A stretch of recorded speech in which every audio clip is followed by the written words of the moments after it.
opposition à l'ennemi, comprendre et vaincre ses ruses.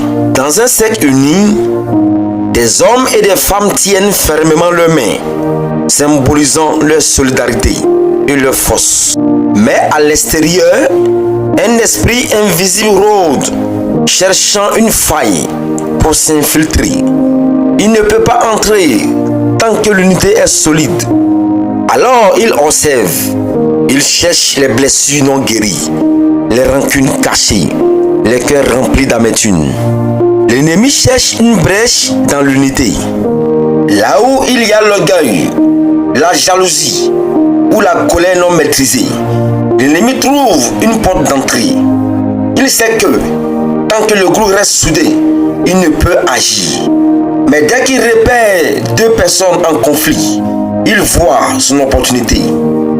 La Bible dit ceci: si un royaume est divisé contre lui-même, ce royaume ne peut subsister. Marc chapitre 3, le verset 24. La confusion, l'âme principale de l'ennemi. L'ennemi est un maître de la confusion. Il souffre des accusations, alimente les conflits et amplifie les malentendus. Il pousse les uns contre les autres et transforme des alliés en ennemis. Car Dieu n'est pas un Dieu de désordre, mais de paix. 1 Corinthiens, le chapitre 14, le verset 33. Là où règne la dispute et l'amertume, il y a une porte ouverte pour Satan. Ce qui aurait pu être réglé par le dialogue et le pardon devient une guerre où chacun cherche à prouver qu'il a raison. L'illusion du conflit. Le véritable ennemi n'est pas notre frère. Trop souvent, nous croyons que notre adversaire est celui qui nous a blessés.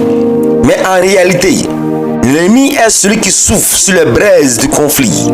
Il veut nous faire oublier que notre véritable combat est spirituel. Car nous n'avons pas à lutter contre la chair et le sang, mais contre les dominations, contre les autorités, contre les princes de ce monde des ténèbres, contre les esprits méchants dans les lieux célestes. Ephésiens chapitre 6, le verset 12. Notre frère n'est pas notre ennemi. L'ennemi, c'est celui qui utilise nos faiblesses pour nous diviser. Le pardon, l'arme la plus puissante contre l'ennemi. Là où il y a pardon et réconciliation, Satan perd du terrain. Tant que nous restons attachés à nos blessures et à notre rancœur, nous lui donnons accès à nos vies.